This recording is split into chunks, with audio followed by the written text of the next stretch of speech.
Vishnu sir ಸಮಾಧಿ ಒಟ್ಟಿಗೆ ಏನು ನಡೀತೋ ನಡಿಬಾರ್ದಿತ್ತು ಅನ್ನೋದಕ್ಕಿಂತ ಹೆಚ್ಚಾಗಿ ಒಂದೊಂದು ಅರ್ಥ ಬಹಳ ಚೆನ್ನಾಗಿ ಮಾಡ್ಕೋಬಹುದು ಇಲ್ಲಿ. ಏನಂದ್ರೆ ಒಬ್ಬೊಬ್ಬರಿಗೆ ಒಂದೊಂದಿಲ್ಲಿ ನಮ್ದೇ ರಾಜ್ಯ, ನಮ್ದೇ ಊರು, ನಮ್ದೇ ಕಲಾವಿದರು. ಸೊ ಹೀಗಿರ್ಬೇಕಾದ್ರೆ ನಾನೆಲ್ಲ ಅಭಿಮಾನಿಗಳಲ್ಲಿ ಕೇಳ್ಕೊಳ್ಳೋದು ಒಂದೇನೆ, ಇನ್ನು ನಾವು ಓಡಾಡಿದ್ದಾಯ್ತು, ನೀವುಗಳು ಓಡಾಡಿದ್ದಾಯ್ತು, ಎಲ್ಲರಲ್ಲೂ ಮನವಿ ಮಾಡ್ಕೊಂಡಿದ್ದಾಯ್ತು, ದಯವಿಟ್ಟು ಇದನ್ನ ಮಾಡಿಕೊಡಿ, ಸ್ವಲ್ಪ ನೋಡಿ. ಯಾಕಂದ್ರೆ ಒಂದು ಅಳಿಲ್ ಶಕ್ತಿ ಬೇಕಾಗಿತ್ತು ಇದನ್ನ, ಈ ಸಮಾಧಿನ ಉಳಿಸ್ಕೊಳ್ಳೋದಕ್ಕೆ. ಯಾರಿಗೆ ಅಧಿಕಾರದಲ್ಲಿದ್ದು ಯಾರಿಗೆ ಆ ಶಕ್ತಿ ಇತ್ತು ಅವ್ರ ಬಗ್ಗೆ ಹೇಳ್ತಾ ಇದ್ದೀನಿ.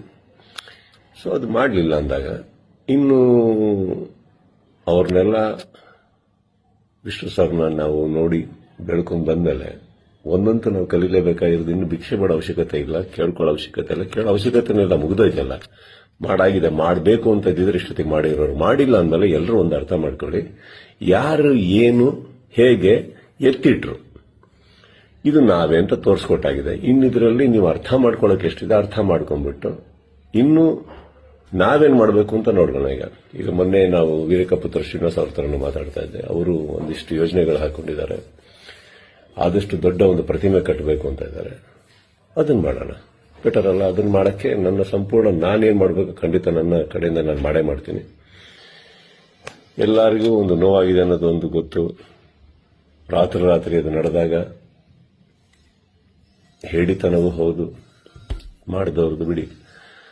ಅಂಡ್ ನೋವಾಗತ್ತೆ, ಬಿಟ್ಟಾಕಿ, ಈಗೇನು ಪ್ರಾಬ್ಲಮ್ ಇಲ್ಲ. 10 ನಿಮಿಷ ಕಣ್ಣೀರು ಹಾಕಬೇಕು, 11 ನಿಮಿಷ ನಾವೇನ್ ಮಾಡಬೇಕು ಅಂತ ಯೋಚನೆ ಮಾಡಿ ಮುಂದೆ ಹೋಗೋದು ನನ್ನ ಅಭ್ಯಾಸ. ನೀವೆಲ್ಲರೂ ಅದೇ ಮಾಡ್ತೀರಾ ಅನ್ಕೊಂಡಿದ್ದೀನಿ. ಕೈ ಚಾಚಿದ್ ಸಾಕು, ಇನ್ನೇನ್ ಮಾಡಬೇಕು ನಾವು ಮಾಡೋಣ. ಜೈ ವಿಷ್ಣು ಸರ್.